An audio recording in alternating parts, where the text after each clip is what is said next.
बिस्मिल्लाहिर्रहमानिर्रहीम। अस्सलाम वालेकुम। आज हम देखने जा रहे हैं दारीन को।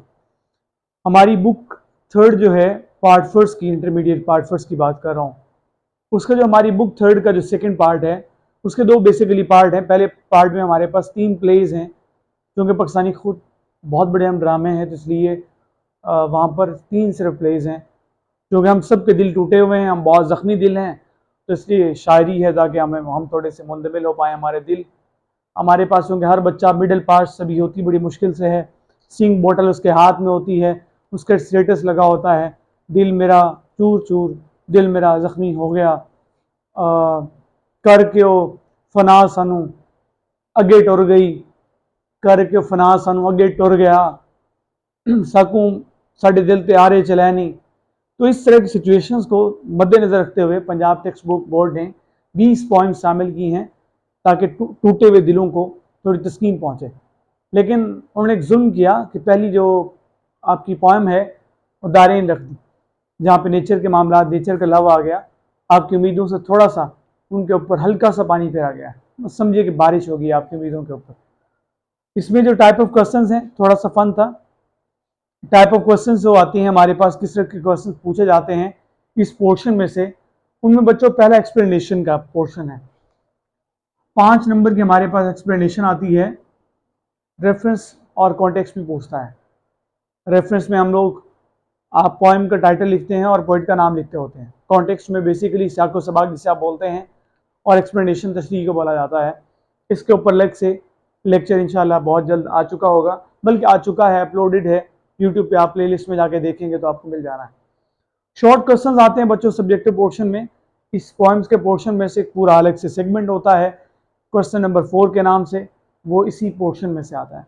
इस तरह बच्चों हमारे पास सिनोनिम्स और टेक्स्ट बेस्ड इंफॉर्मेशन, ये जो पोर्शन है ये बेसिकली ऑब्जेक्टिव टाइप पेपर में पूछा जाता है। सिनोनिम्स और टेक्स्ट बेस्ड इंफॉर्मेशन इस पोर्शन में से आती है।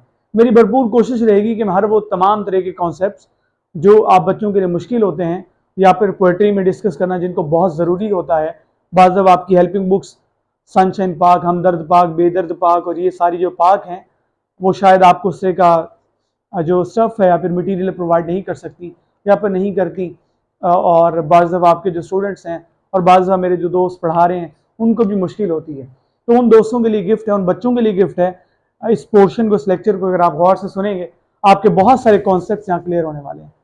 बच्चों हमारे पास जो दारेन पोएम है, फर्स्ट जो हमारी पोएम है हमारे पोइट्री पोर्शन की, जो बुक थर्ड का जो हिस्सा है, सेकंड जो पार्ट है हमारे पास, पार्ट फर्स्ट ईयर की बुक की पार्ट सेकंड की बात कर रहा हूँ बच्चों, वो दारेन है। डब्ल्यू एच डेविस की लिखी हुई ये पोएम है। W H Davis, William Henry Davis. और स्पेलिंग को ज़रा गौर करिए बच्चों, आप लोग अक्सर स्पेलिंग रेफरेंस टू कॉन्टेक्स्ट में रेफरेंस में लिखते हुए डेविस की स्पेलिंग गलत कर देते हैं, आप ई डालना भूल जाते हैं, तो ये आपका एक एरर है जिसकी वजह से नंबर कट जाता होता है। इस चीज़ का आपने ख्याल रखना है। डब्ल्यू एच डेविस आपकी टेक्स्ट बुक बोर्ड ने भी लिखा है, आप टेक्स्ट बुक को अगर फॉलो करते हैं बच्चों, डब्ल्यू एच डेविस लिखेंगे तब भी ठीक है, अगर आप विलियम हेनरी डेविस लिखते हैं तब भी ठीक है, फुल फॉर्म उसके लिखना चाहते हैं। टाइटल सिग्निफिकेंस क्या है, इस टाइटल को देखकर आपको क्या चीज़ डिपिक्ट हो रही है, बेसिकली किस वजह से इसका टाइटल ये दारेन दिया गया है इस पोएम को बच्चों, उसकी जो रीज़न है वो क्या है। जो दारेन टाइटल है, ये जो दो वर्ड्स हैं, बेसिकली यहाँ पर जो रेन वर्ड है ये नेचर की ब्यूटी को डिपिक्ट करता है। आपके सामने जो रेन है वो नेचर के खूबसूरत फिनोमिनन है, जो कि बच्चों हमारे सामने डिपिक्ट होता है। इससे दूसरा जो इसका सिंबॉलिक मीनिंग्स हैं, ये अल्लाह ताला की ब्लेसिंग्स को जाहिर करती है। दारेन उसके लिए भी सिंबल है। बच्चों इस दारेन पोएम के अंदर लिटरेरी जो लैंग्वेज है उसके अंदर बहुत सारी चीज़ें इस्तेमाल हुई हैं। सिंबलिज्म यूज़ हुआ है, इमेजरी यूज़ हुई है, पर्सोनिफिकेशन यूज़ हुई है। अब मैं वन बाय वन इनको डिस्कस करूंगा ताकि आपको समझने में आसानी हो। बहुत आसान से कॉन्सेप्ट हैं लेकिन आप समझेंगे तो मज़ा आने वाला है। सिंबलिज्म बेसिकली क्या है, जब आप सिंबल्स यूज़ करके को बात समझाया करते हैं। फॉर एग्जाम्पल हमारे पास इस दारेन के अंदर बच्चों जो रेन है ये बेसिकली सिंबल है, खुद ये सिंबल है ब्लेसिंग्स की। इसी तरह हमारे पास जो ट्री है वो सोसाइटी की सिंबल है। उसमें जो अपर लीव्स हैं, अपर लीव्स बच्चों हमारे पास रिच पीपल के लिए एक सिंबल यूज हुए हैं। हमारे पास अमीर लोग हैं हमारी सोसाइटी के, उनके लिए इससे हमारे पास जो लोअर लीव्स हैं वो हमारे जो गुरबा हैं हमारी सोसाइटी के, उनके लिए यूज हुआ है। इसी तरह जो सन है वो होप के लिए सिंबल यूज हुआ है हम लोगों के पास, इक्वलिटी की होप के लिए, जस्टिस की होप के लिए। बच्चों नेक्स्ट जो लिटरेरी टर्म यूज हुई है हमारे पास फिगर ऑफ स्पीच में से, वो है बेटे इमेजरी। इमेजरी वर्ड के ऊपर जरा गौर करिए। इमज, इमज से इमेजरी है। इमेज क्या होती है बच्चों, आप लोगों के पास जब आप वर्ड्स बोलें और वो कोई चीज सामने तस्वीर बन के आपके दिमाग में एब्स्ट्रैक्ट तस्वीर बन जाती है उस चीज की, ये बेसिकली फिगर स्पीच इमेजरी कहलाता है। फॉर एग्जांपल हम कहते हैं अम्मा ने मुझे ब्लैक वाली चप्पल से कुटा, तो ब्लैक वाली जो चप्पल है, ब्लैक कलर आपके दिमाग में आ रहा है। इसी तरह मैंने सुबह देखा था तो दरख्तों के जो सब्ज पत्ते थे वो लहलहा रहे थे।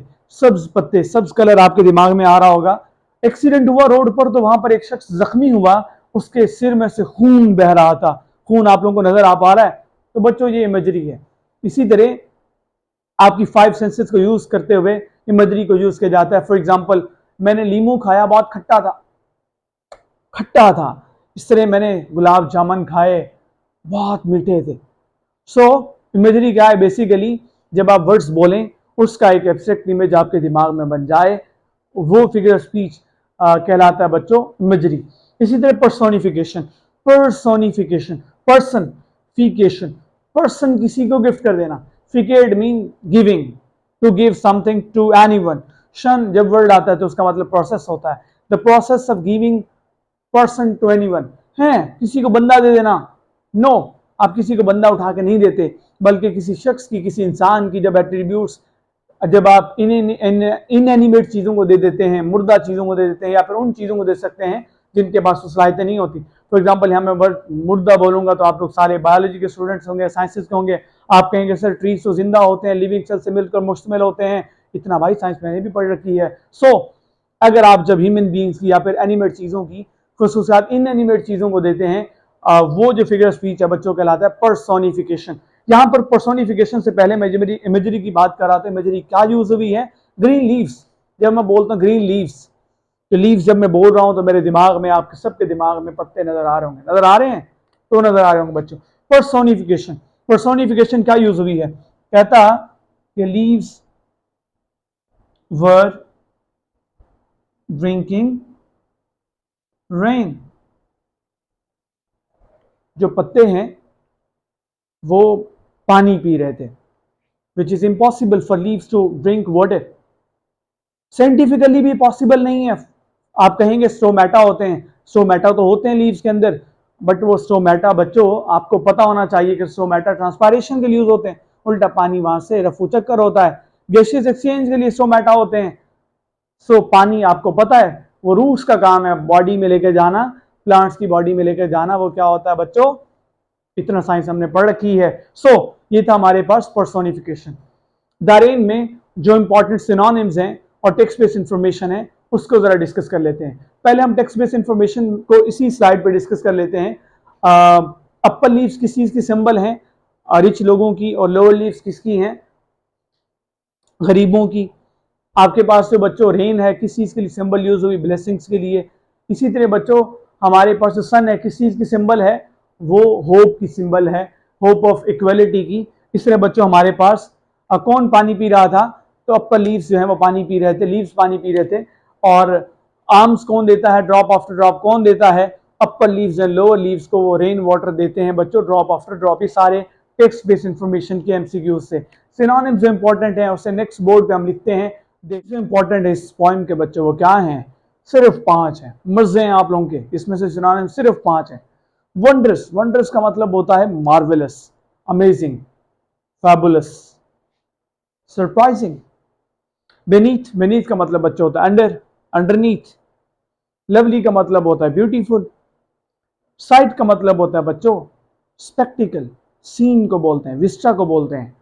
और ब्राइट का मतलब क्या होता है? Lucid, clear, luminous, dazzling. So अपना ख्याल रखिएगा, सब्सक्राइब जरूर करें, आगे ऐसे ना जाइएगा बच्चों, अपना ख्याल